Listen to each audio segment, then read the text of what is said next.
What's your carnal theory? Today on Carnal Theory, we're sitting down with Bria Gadsen, the co-founder and executive director of Love Your Menses, a nonprofit organization that advocates for equitable resources around menstruation, safe spaces to menstruate, and much more.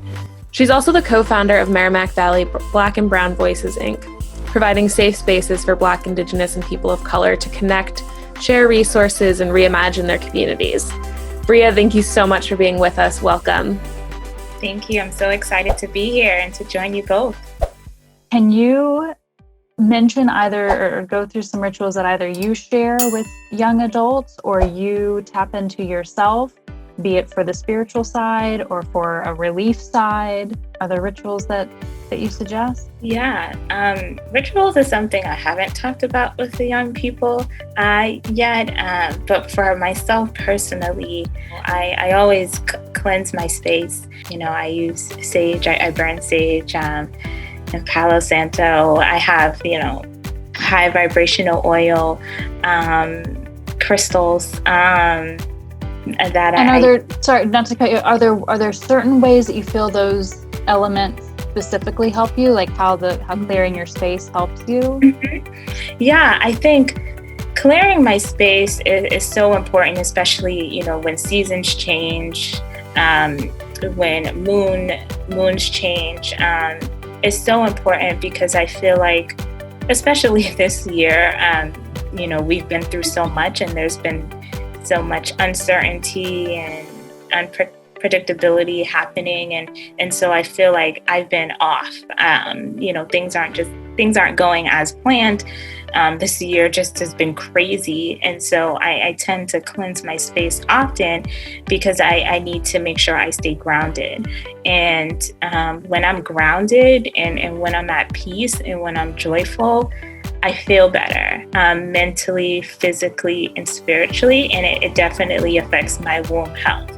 When I am stressed out and doubting myself and just thinking negatively, it definitely affects my cycle. I would say, the months where my periods feel more manageable are the months where I cleanse my space and I meditate and I take time to just be still, and I take naps and I know how to rest. And it's been so important, and it's something I practice on a daily basis now, where I meditate, I give thanks. And so even though it's cold here in Massachusetts, the sun will still shine. And so I appreciate that. And I'll go walk outside or just look out the window and just appreciate the sunlight. And so that has been super helpful for me. I feel like just clearing any negative thoughts and negative energies have been helpful. I write a lot, and so I write positive affirmations and I write down my goals and what I want to accomplish, and I meditate on them daily. And I think it's so important to really do whatever works for you. And so when it comes to rituals, it's so interesting because when I first started really tapping into my spiritual being, I would always ask other people, so what do you do?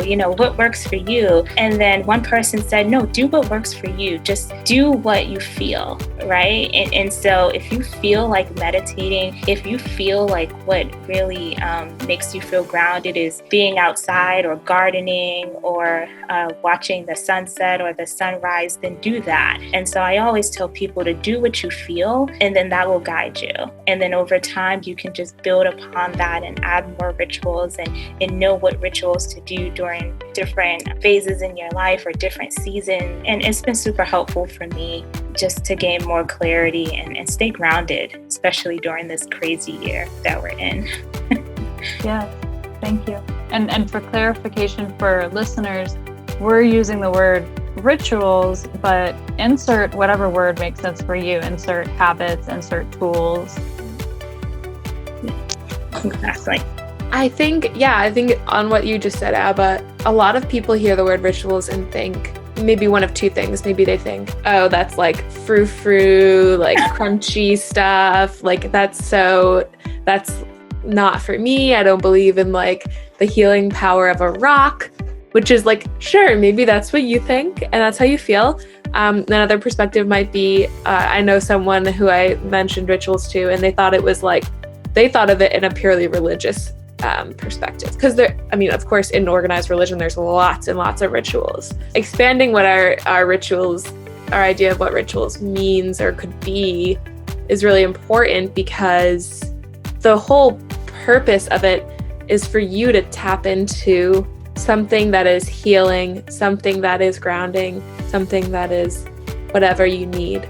It doesn't have to be, like you said, it could be gardening, it could be watching a sunset. It doesn't have to be speaking an intention into a pebble that you have anointed with your menstrual blood, which is like one thing you could totally do, but it doesn't have to be that. And I think understanding that is really important.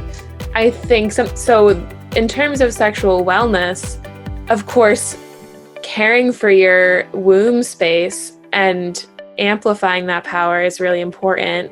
Do you have rituals that specifically support the health of your womb, or that can help your womb communicate better with you? Yes, I love drinking this herbal tea blend from an herbalist who makes it in my community, and so I drink it, right before my period or during my period, because I just love herbs and I love mixing different herbs together for healing benefits.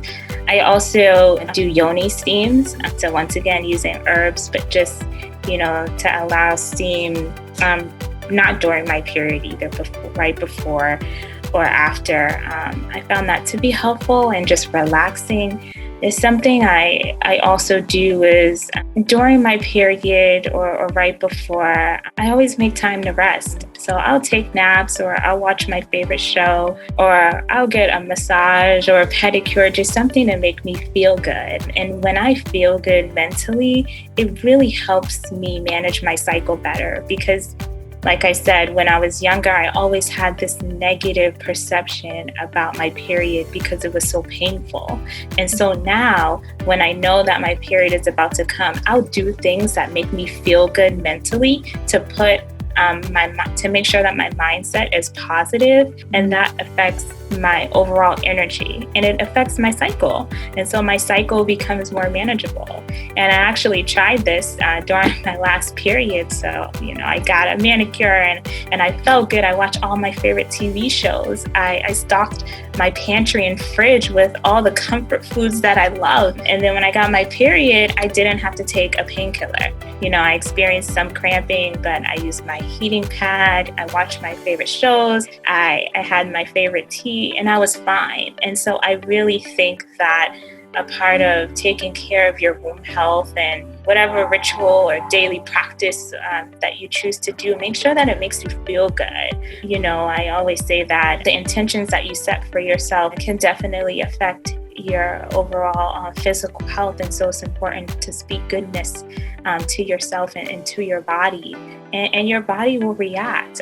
You're a living being, and energy is constantly flowing. And so would you rather have negative energy flowing down there, or would you rather have positive energy? Thank you so much, Bria. Could you share with us one more time the carnal theory that you've brought for us to consider? And again, listeners, maybe your perceptions have already changed a little bit in this conversation. Yes. So my carnal theory is: my womb is powerful. My womb speaks volumes. I will unapologetically embrace and love my womb health. That's beautiful. That should be on a t-shirt. A really long t-shirt. It feels like something we could keep in a journal and return to and speak to ourselves and into a mirror as an affirmation to start your day. Well, thank you everyone for tuning in. We hope this episode has given you something further to reflect upon. And you can learn more about Bria's work on her Instagram at Love Your Menses or at MVBB Voices. And if you want to reach out with any questions or insights, you can do so on our Instagram page at Carnal Theory or at My Sexual Bio. Thank you so much for being with us here today. Thank you. This was so great. Carnal Theory is produced by My Sexual Bio. Our sound design is by Audrey Cohane. and our theme music by Min the Universe. My Sex Bio is an educational platform built to empower people like you to take command of your sexual biography. Follow us on Instagram, Twitter, Facebook, LinkedIn, TikTok, YouTube, and Spotify at My Sex Bio. Visit our website and join our e-letter at mysexbio.org and support our work by joining our Patreon. Thank you.